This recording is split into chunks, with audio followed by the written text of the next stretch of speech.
Bueno, me he dado cuenta de que volví como a los orígenes de desde este lugar interno en el que hace un tiempo quise crear contenido, grabarme, ponerme ante una cámara, y es el hecho de tener una sobreexigencia interna de hacerlo muy bonito, y realmente lo puedo resumir así de simple. Peleé un tiempo con, pues, como entender por qué quería hacer las cosas bellas. Me alejé un tiempo de hacerlas bellas y simplemente me dediqué a experimentar, a jugar, a que saliera como saliera en relación a todo, en cómo me vestía, en cómo me peinaba, en cómo creaba contenido, videos, audios, como que después de tener el nivel de exigencia súper, súper, súper alto, dije, no, esto no va más, esto me está matando en vida. Siento que ya no doy para más, básicamente. Y incluso lo que viví fue raparme el pelo, tener mi piel llena de acné. Y creo que solo ahí fue cuando finalmente pude como verme más allá de la belleza, para después volver a la belleza y darme cuenta de que la belleza es hermosa. El tema es que los humanos tenemos unas ideas sobre la belleza bastante distorsionadas, y hasta que cada uno de nosotros personalmente no se toma como la tarea de indagar eso en sí mismo, que finalmente el trabajo es totalmente individual en ese sentido, pues hay mucho sufrimiento relacionado a los estándares de belleza, relacionados a cómo te sientes, que básicamente nada ni nadie te los puede quitar, ni la terapia más famosa o reconocida, ni la cirugía más moderna, nada. O sea, realmente yo vengo a hablar acá totalmente desde mi experiencia, pero sé que vengo a tocar temas que quizás para muchos son susceptibles, pero siento que, pues primero siento que no hay muchos humanos tocando estos temas, por no decir que ninguno, que yo sé que sí los hay, pero mi algoritmo no me los muestra. Entonces, cuando eso pasa, claramente yo me doy cuenta de que es como mi realidad y mi videojuego diciéndome, ve y tú crea el contenido que no estás viendo. Básicamente, yo he vivido un proceso bastante largo, eh, de darme cuenta que como mujer, pues yo pensaba que lo más valioso e importante que yo podía ser y tener era ser bonita, ¿verdad? Y yo creo que en eso coincidimos, no voy a decir que todas las mujeres, pero sí una gran mayoría. Yo cuando era niña, yo era cero, cero vanidosa. O sea, mi primera infancia, yo era un niño, casi que hasta me decían marimacho. Incluso mi mamá insistía que ojalá fuera más femenina.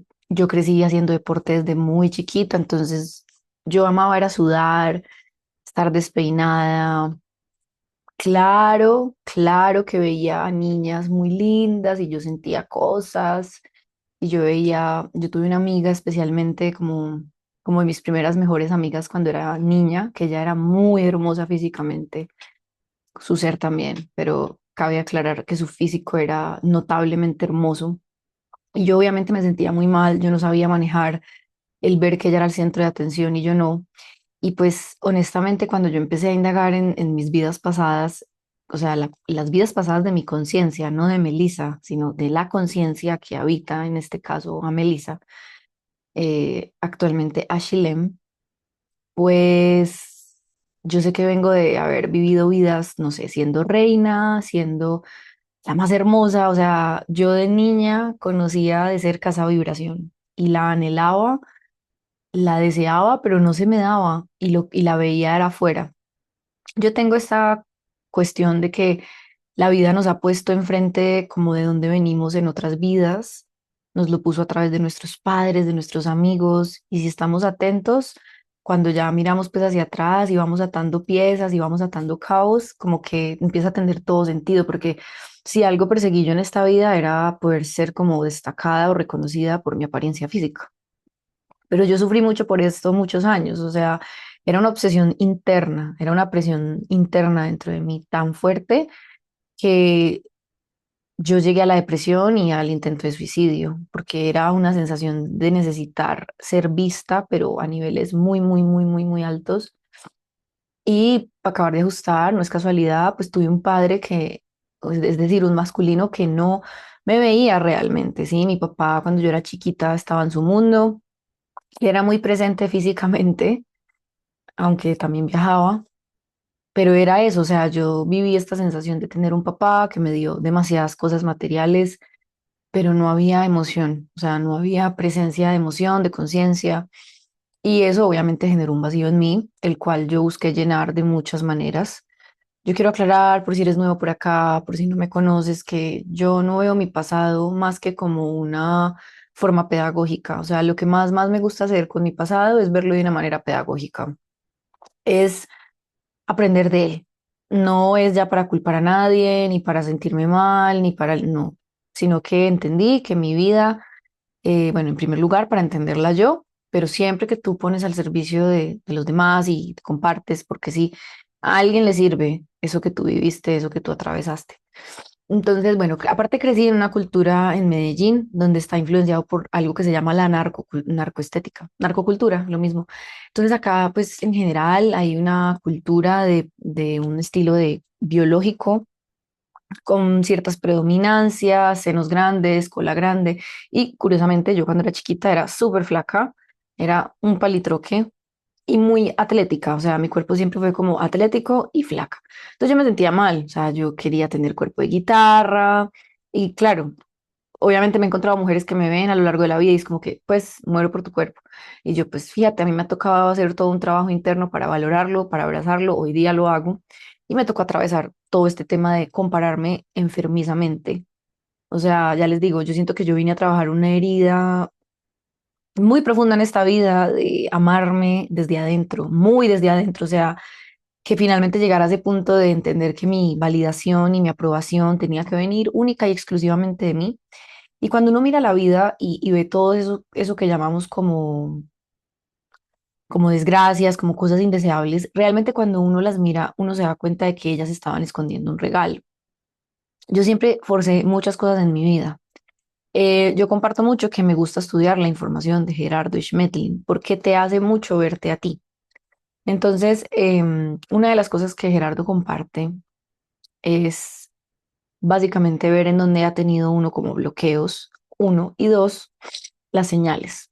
Yo desde muy chiquita, hace poco estaba escuchando en una clase de él donde habla de tres ángeles que tenemos todos los humanos, el ángel de la ley, el ángel de la guarda y el ángel de la guía.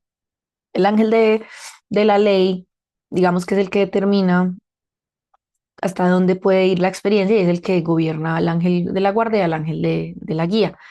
Y es el que determina como hasta dónde se puede ir una experiencia en negativo y hasta dónde se puede ir en positivo. Entonces, claramente el ángel de la guía pues nos muestra las oportunidades, por dónde sí ir, en dónde no van a suceder demasiados inconvenientes, más que situaciones normales que finalmente vas a poder traspasar. Y el ángel de la guarda sería como eh, aquel que te protege de situaciones que no tienes que vivir o que sí tienes que vivir, pero que no sean demasiado intensas y que no se sobrepasen. A ver, yo pasteleo, si así es. Es que me parece un tema muy bonito. Yo creo que no fue aquí que lo anoté. Pero bueno, no me voy a varar por esto. En otro momento me hubiera varado. Yo solamente quiero aquí compartir mi ser y mi presencia contigo, que te sientas aquí a ver y escucharme un rato y entender que solo desde la vibración ya está pasando lo que está pasando. O sea, si crees que necesitas entender, atrapar, no, siéntete y ya solo sintiéndote y sintiéndome ya está sucediendo la sinapsis como las neuronas.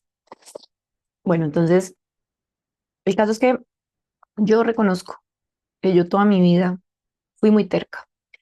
Gerardo explicaba que si uno insiste a la vida en una cosa de, no sé, quiero salir con un chico, insistes, insistes, insistes, finalmente hacen que todo se dé, es que lo estoy diciendo y lo estoy recordando y logro sentir, o sea, Habían demasiados bloqueos, habían demasiadas cosas que me decían no, pero yo tenía una mentalidad de, a mí no me sacan de la cabeza esto, yo quiero que pase. Me está dando ganas de estornudar y todo. Voy a parar el video. O sea, yo llevo una parte de mi vida en este momento donde estoy asumiendo los efectos de haber actuado tan impulsivamente en el pasado. La primera etapa de mi vida en la adolescencia, yo era demasiado impulsiva. Y bueno, de niña, o sea, siempre hubo en mí un toro. ¡Fu! Yo me iba de cabeza, aunque, tampoco era la más. Sí, porque tampoco era la más chica problema. En mí siempre hubo una dualidad, o sea, en mí en serio había una viejita, pero también había un ser que quería comerse el mundo. Siempre coexistió eso en mí. Porque sí, hubo amigas que eran más tremendas, como se dice por ahí, que yo, porque a mí la vocecita de no hacer las cosas, yo terminaba escuchándola. Por ejemplo, yo probé eh, cosas distintas al alcohol, los probé después de los 20. Antes de los 20 me daba pánico, me daba miedo, tenía muchos prejuicios con la marihuana, con las drogas, de las cuales he hablado por ahí en mis otras redes sociales. Y bueno, el caso es que yo recuerdo que siempre vivió esta pulsión en mí, pues, de como, ay, yo quiero ser linda. Pero resulta que yo era súper come libros, yo era súper come libros, yo devoraba libros, yo siempre fui como también con esta parte intelectual muy, muy desarrollada, pero resulta que por esta cultura en la que yo me movía, yo me cambié de colegio como casi 5 veces. Con Gerardo también entendí un tema y es que yo nunca me sentía estable ni bien donde estaba. O sea, yo tengo 30 años y yo te puedo decir que yo apenas llevo, si no es un año o dos, habiendo dejado ya de luchar contra la vida. O sea, yo duré 28 años de mi vida, pues incluyendo ahí los primeros años de vida, porque quién sabe realmente desde qué lugar interno los viví, aunque yo creo recordar que la pasaba muy bien hasta mis 4 o 5 años. Claro, pasaban muchas cosas en el ambiente, pero yo me recuerdo mucho en esas primeras etapas de vida. Y,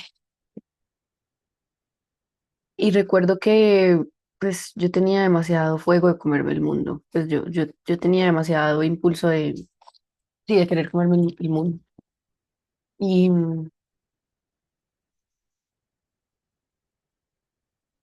a veces cuando estoy hablando me da ganas de dibujar y casi siempre dibujo corazones.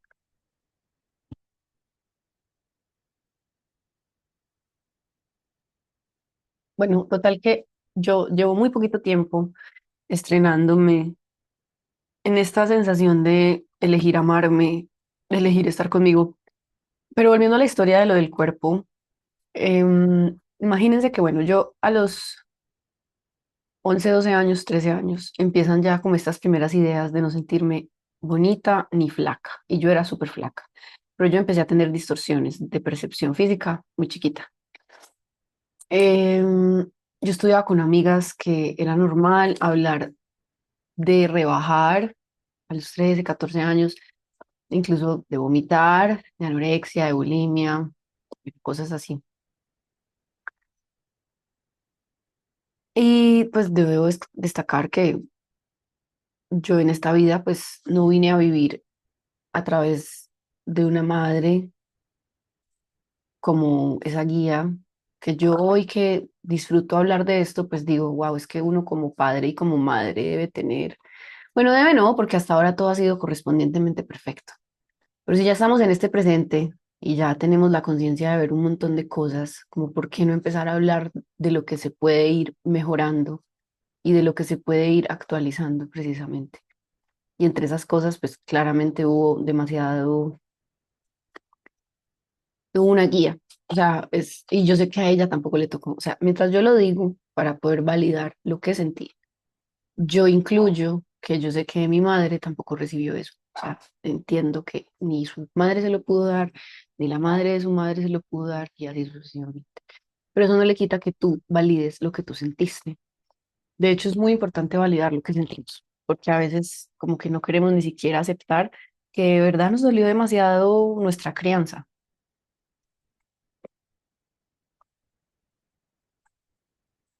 que de verdad llegamos a notar y percibir mucha carencia. Entonces, Eso con el fin de darle su lugar.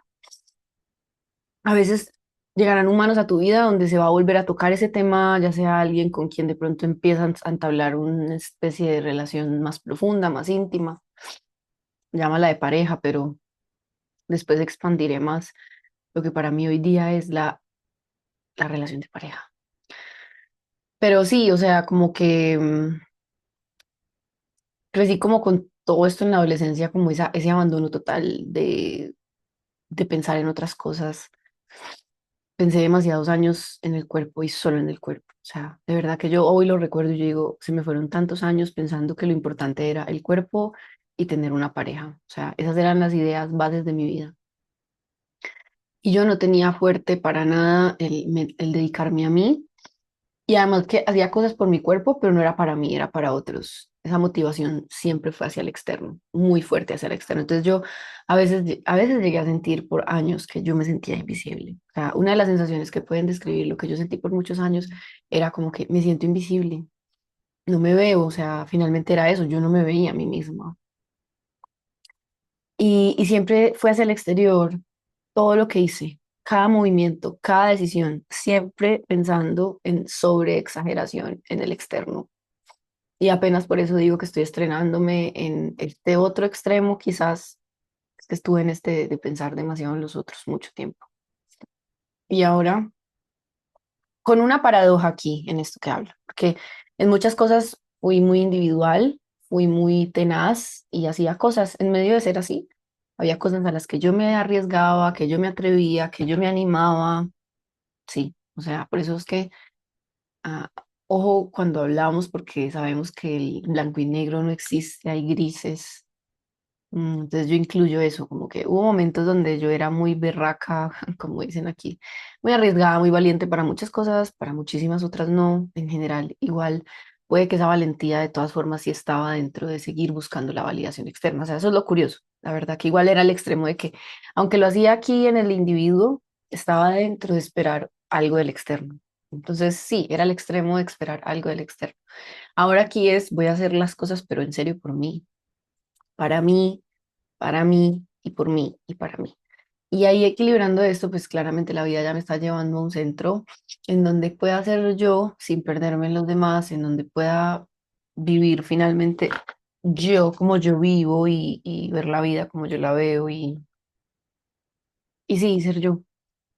Yo esta mañana estaba hablando con una amiga que pues de una u otra manera nos hemos acompañado hace muchos años, a veces dejamos de hablar, volvemos y hablamos, pero yo le decía a ella que claramente estoy en un proceso donde si bien creí que ya estaba terminando esto de estar conmigo misma, para muchos puede ser muy extremo la manera en la que yo me he dado a la tarea de caminar conmigo, pero para mí no lo es y para mí sé que todavía falta. O sea, no me voy a quedar acá siempre, yo sé que no, pero yo no he terminado de profundizar en esta relación íntima conmigo y eso lo sé porque cómo se siente. Yo creo que todos estos 2 años apenas se está acentuando verdaderamente el sentirme plena en mí. Bueno, y a eso se le suma lo siguiente. Yo vivo en casa de mis padres actualmente y aquí he vivido prácticamente hace 25 años. Me he ido por tiempos, por temporadas, pero lo que son ya los últimos 2 años, más o menos, sí, más o menos 2 años, me vine otra vez para acá porque otra vez, o sea, yo muchas veces, o sea, yo logro ver todo, qué pena que diga tanto sea, yo logro ver todo y yo tuve dos relaciones de pareja como muy importantes, pues como más contundentes. La primera que fue como a los 16 y ahí duré 5 años. Yo ya desde ahí, yo ya desde ahí sabía que yo estaba pasando por encima de mí. No lo entendía muy bien, no lo podía ver como lo veo hoy, pero yo desde muy chiquita sacrifiqué mi esencia. Incluso antes de esa pareja ya lo había hecho con mis amistades. Entonces yo vengo como de un linaje y es lo que personalmente yo viví. Yo sentí y percibí que siempre pasé por encima de mí, siempre me tuve que cambiar, modificar algo, o sea, yo no crecí sintiendo esa libertad de ser que quizás en esta vida a mi alrededor a muchos humanos les ha tocado. En mi linaje, a mí es a la que le ha tocado como romper la manera en la que se ha hecho todo. Y ha sido muy intenso, o sea, ha sido demasiado intenso, pues como mirar las formas en las que se han hecho las cosas en mi familia y en amor y honor y gratitud. Decir así, pero es como, yo necesito encontrar mi manera y esto me va a tomar un tiempo, esto no va a ser de la noche a la mañana, son muchos años actuando de esta manera. Y lo primero es la falta de valía propia, o sea, o a toda hora estarse como modificando para el externo. Entiendo que por supervivencia haya tenido que ser así. Eso es lo más interesante. O sea, yo entiendo que en el pasado, detrás de mí, todos tuvieron que hacer por supervivencia el cambiémonos, actuemos distinto, incluso hasta porque te mataban si tú decías que eras de esta religión, aquello, y hasta en otras vidas, seguro mi conciencia experimentó morir por pensar diferente. Pero como ya en esta vida empecé a ver que eran mis células pulsando eso, era mi antigüedad interna pulsando lo que fue, versus lo que está pasando ahora, que son de los tiempos más libres que podríamos pensar los humanos en muchos años. Libertad de ser, libertad de pensar. Pero mientras pasamos de ese pensamiento a lo concreto, hay un proceso. O sea, por eso primero estos procesos se vivieron en conciencia. Primero se vieron dentro de uno. Primero llevábamos años en holísticas, en autoconocimiento, pero ya con el tiempo resulta que muchos hemos dejado incluso las holísticas o las dejamos ahí para usarlas de vez en cuando, pero no nos identificamos con volvernos maestros holísticos porque sabíamos que no era ese nuestro camino. Y ahora volvemos a ser humanos reales, humanos normales, cotidianos, comunes y corrientes, pudiendo ser. O sea, como que casi que estábamos acá con un montón de máscaras, tuvimos que hacer un círculo y ahí conocimos todas las herramientas de autoconocimiento, de autosanación y volvimos acá y volví a donde finalmente yo siento que estuve, que saboreé, que toqué, pero tenía que hacer ese círculo. Además de que tenía que aprender un montón de cosas. O sea, vean, yo he tenido que aprender a entender qué es la belleza y a entenderla desde un lugar genuino y real, a dejar de buscar la validación externa, a dejar de regalarme por atención, por amor, por cariño, mejor dicho, subir los estándares, volverme selecta, cosa que por un tiempo yo creo que hasta me daba rabia si alguien hablaba así, mujer de valor, si lo quieres decir, sí, mujer de valor, volverme una mujer de valor. Quizás no, o sea, mi definición de mujer de valor, la mía, es respetarte tan profundamente que tú no vas a permitir que nadie te trate menos que lo que tú te tratas. O sea, para mí eso es una mujer de valor, una mujer de alto valor, ¿sí? Porque pueden haber un montón de definiciones por ahí, pero la mía, mujer de alto valor, es empezar a hacer todo uno, ese alto valor que uno espera después de otros. Primero lo tienes que hacer tú y eso toma tiempo. Y son, para mí han sido picos y bajadas de empezar nuevas cosas, pero luego abandonarlas y volver otra vez, y luego abandonarlas y volver otra vez, y luego abandonarlas, y luego, y así sucesivamente. Y en ese en medio no abandonarme, o sea, no abandonarme porque abandoné algo. Básicamente es como el aprendizaje de eso. He tenido que saber quién soy. Me está chuzando la silla. He tenido que saber quién soy por mí misma. Y Y he tenido que empezar a apagar el ruido externo, incluso de las voces de la conciencia de muchos seres. Y por eso finalmente esto se vuelve mi bitácora. Y acá en YouTube decidí borrar, bueno, no está borrado, está guardado todo. Lo pensé, lo medité, porque a lo largo de mi vida he sido muy así, he sido muy de arranco de raíz y vuelvo y empiezo. Obviamente el lado oscuro y el lado extremo de eso es como buscar a toda hora estar en crisis y no darle espacio a que peleche algo. Como eso fue lo que entendí en los últimos años, entonces ya estoy conociendo y viviendo una estabilidad que no me la había permitido conocer. Tenía miedo de vivirla, peleaba con la responsabilidad, sí, estaba siendo una puera eternus, una niña eterna que no se quería hacer responsable de sí misma y me costó mucho eso, o sea, me costó, te tienes que hacer responsable por ti. Y ahí estoy, o sea, no he terminado esta tarea, pero digamos que la diferencia es que ya no lo estoy sufriendo.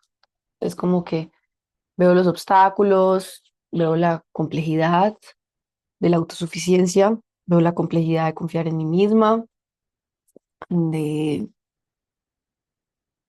reafirmarme para desde ahí generar mi autosustento. Veo todo eso. Y antes como que lo veía, pero no, no lo sabía manejar. Me sobrepasaba tanta emoción y huía de miles de maneras para no sentir. Vamos a dejar esto ahí. Y, y es eso, o sea, es como, a mí me encanta embellecer todo. Claramente el embellecer todo en su momento, yo me embellecía físicamente, me maquillaba un montón, porque eso me hacía alejarme de lo que estaba sintiendo por dentro. Yo empecé a maquillarme muy chiquita, como a los 13 14 años. Y así estuve como hasta hace 2 años, como hasta los 28, que cada vez ya no fui capaz de maquillarme mucho, no me daba, me veía al espejo y me sentía rara. Y yo por eso me quiero compartir, porque yo no puedo pues llevar un mensaje y decirle que a las que se maquillan mucho están mal, no cero, porque cada quien está viviendo su proceso. Pero quizás por ahí muchas están sintiendo lo que yo y es como que yo sentí que me quería despojar de cosas. Incluso conocí algo que hace años yo decía, eso no es para mí y es como el cabello es mi accesorio y mi maquillaje favorito. Y yo como que, o sea, yo por mucho tiempo como me sentía tan fea, me sentía tan fea, pero me veía tan fea, tan mal me veía, tan mal me pensaba que a veces todavía lloro por pensar como, qué loco uno odiarse tanto. Y, y sí, con el tiempo sí, de hecho yo chiquita me planchaba el pelo, me lo alisaba, me hacía queratina, mi cabello es muy raro, mi cabello se puede ver muy ondulado o como esponjado, se parece mucho a mi personalidad. Y sí, o sea, mm, parte de ser yo es abrazar, que me encanta la belleza, pero me encanta desde un lugar muy mío, el cual todavía estoy terminando de descubrir, el cual todavía estoy terminando de asimilar, de afianzar. Sé un montón de cosas, hago un montón de cosas, pero siempre me costó verlas. O sea, típico que fui como esta niña que, o sea, yo veía que alguien hacía algo y yo como que, bueno, yo lo voy a hacer mejor. Y siempre estaba como en esa competencia interna. Al final yo nunca me sentía bien, porque al final estaba buscando era la mirada de mis papás y lo hacía a sobre como fuera. O sea, yo todos estos años haciendo un montón de contenido que en últimas no me había dado cuenta de que solo estaba buscando verme y no me veía. O sea, era una cosa muy loca, pero ya me estoy viendo. Y quizás lo que cree de aquí ahora en adelante va a demostrarlo, porque por fin voy sintiendo calma y paz de ser quien soy aquí ahora y no sentir como esta necesidad constante de estarme modificando a niveles pues que sean muy bruscos conmigo, violentos, más que jugar con lo que tengo a la mano, con lo que soy. Puede que me depile las cejas un poquito, que me eche un poquito de colorcito, tinta, rubor, puedo hacerlo, no estoy peleada con el maquillaje. Pero también me he permitido pararme ante la cámara sin una sola gota de maquillaje,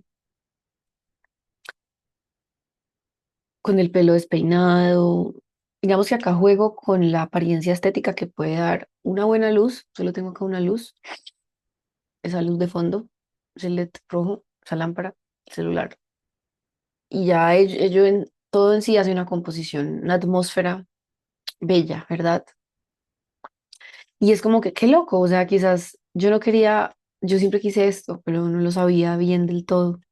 Igual tenía que vivir lo otro, o sea, tenía que vivir las luces blancas, el exceso de maquillaje, la atmósfera comercial de luz de quirófano, blanquísima, una cosa que yo sé que algunos lo entenderán. Y luego era como que mi interior y mis energías y mis vibes eran de chill, slow, cálido, un lugar como así, como acogedor, abracito, para dormir.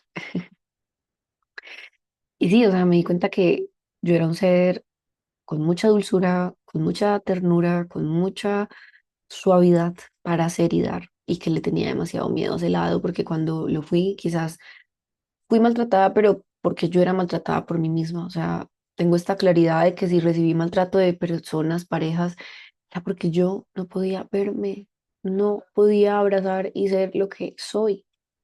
Melissa viene de miel y también es abeja. Por lo tanto, he vivido el lado aguijón y el lado dulce de la vida. Pues al final soy las dos cosas, pero Melissa se parece mucho a miel, Melissa. Y yo muchas veces peleé con que en realidad sí quiero traer dulzura, quiero traer arte, belleza. Tenía miedo. Sí, creí que tenía que ser una guerrera, una fuerte. Y no saben, pues, todo el camino que me ha tomado volver a mi suavidad, volver a mi dulzura. Y hoy voy a empezar otra vez un ejercicio que aprendí con Gerardo, que es por 3 meses, dedícate solo a ti. Y obviamente voy a compartirme, pero siempre con este enfoque, esto es para mí. O sea, en primer lugar, esto es para mí. Es la manera en la que yo me ordeno, es la manera en la que yo me termino de reconocer, de ver. Y me encanta poder transmitir esto así desde esta tranquilidad, desde mi habitación. Porque sabrá Dios de qué manera va a impactar o tocar esto a otros o no, no sé. Pero van a ir siendo testigos de, de mi bitácora. Esto es una bitácora, un diario público. No sé si mañana después borre el video, porque es que eso me habita. O sea, por fin abracé que me habita poder morir desde cero y volver a empezar. Es de mis cosas disponibles y ya en vez de seguirlo viendo como un defecto, lo pongo al servicio para mí misma y lo pongo al servicio como muestra. Puedo arrancar de raíz todo, remover la tierra, rehidratarla, remineralizarla, regerminarla, fertilizarla y volver a sembrar. No tengo miedo de la muerte, no tengo miedo del fin. O sea, sí le he tenido miedo a la muerte, sí, sí le he tenido y pánico. Pero ahorita se siente muy así, como que ya no tengo miedo de mirar la muerte a la cara, o ya no tengo miedo de mirar el miedo a la muerte a la cara. Quizás se puede decir así. Tampoco tengo miedo de ver la muerte de mis familiares, de personas cercanas a mí, de mis mascotas. Porque antes pensaba en eso y lloraba mucho, y lloraba mucho, y lloraba mucho. Y quizás cuando pase, si pasa, también lloraré, probablemente. Pero sé que no me voy a quedar ahí. Sé que la muerte no existe ya como la conocemos, que no es el final realmente. He visto muchas veces pájaros y animales morir enfrente de mí. Toda mi vida tuve muchos pájaros y murieron muchos enfrente de mí. Y siempre me llamó la atención eso, de que quedaba el cuerpecito, pero la energía para dónde se iba. O sea, siempre me daba esa sensación como, ¿qué pasa aquí? O sea, y hoy justamente vi un video de Joan Dan Maruk donde estaba mostrando un pajarito. Me pareció muy simbólico, por esto que les comparto. Bueno, nada, o sea, es muy chistoso, pero parte de lo que transmito va mucho de la parsimonia, o sea, de energía chill, energía, pues si estuviéramos más frente a frente, es como que puedo compartir un silencio con quien tengo al frente. Siento que lo que tengo para compartir es muy suave, es muy smooth y es muy nuevo para mí abrirme a compartir cosas más suaves. Pero sí, están ahí pidiendo nacer. Y yo sé que en el mundo necesitamos más suavidad. En este planeta Tierra, como lo conocemos hasta ahora, necesitamos más seres humanos abrazando su suavidad. Y si esta es la vida que me está tocando, pues la debo abrazar. Si toda la vida se me está conspirando para que me relaje, para que relaje mi sistema nervioso, para que descanse en mi femenino y desde ahí cree contenido, pues lo voy a hacer, lo voy a honrar. A ver, para terminar, esta mañana o esta tarde conecté con la voz. La voz es algo que a mí ha sido una relación de amor y odio, porque he contado también que por ahí ya me habían dicho que hablaba mucho. Siempre me dijeron eso de niña. Entonces, a lo largo de que fui creciendo, tuve que conocer el silencio, apagar la mente, porque no sabía parar a mi mente, me comía vivo. Entonces, he tenido que conocer muchos ejercicios y muchas cuestiones de mí misma para poder estar en un centro, saber cuándo hablar, cuándo callar. Incluso hay gente que yo sé que me conoce como alguien callado y quizás otros no. Y dirán, ¿qué? ¿Melissa callada? Sí, sí, porque ya me permití conocer el silencio con el paso del tiempo. Y entonces hoy vi una chica en Instagram que me movió un montón, porque es como una parte de mí que muchas veces se me ha presentado, pero yo me hago la loca. Y es algo que es cantar, pero no como pienso a veces que tengo que cantar, sino usar la voz eh, desde un lugar, ¿cómo decirlo? Como más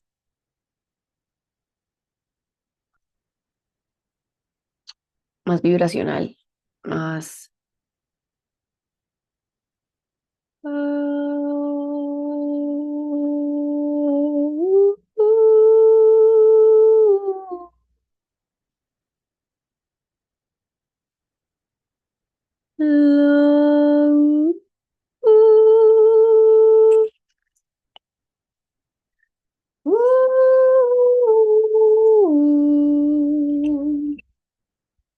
La, la,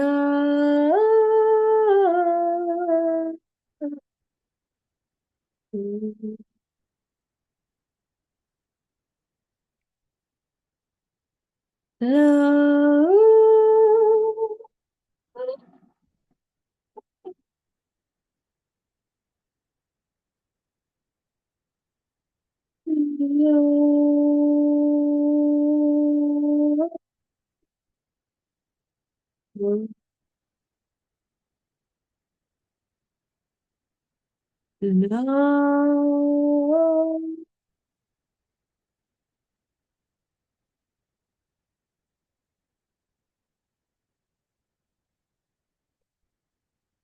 la, la,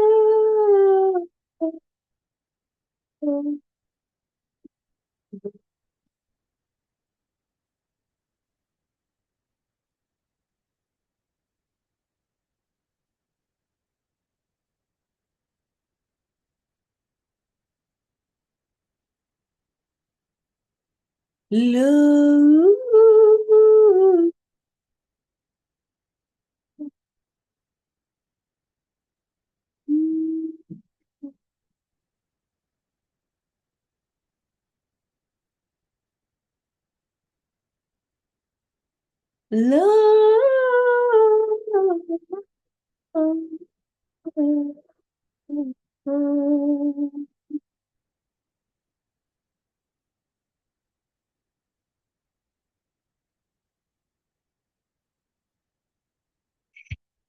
Es algo que, como dije ahora, todo esto es principalmente para mí, es algo a lo que le debo seguir dando vía libre a la expresión.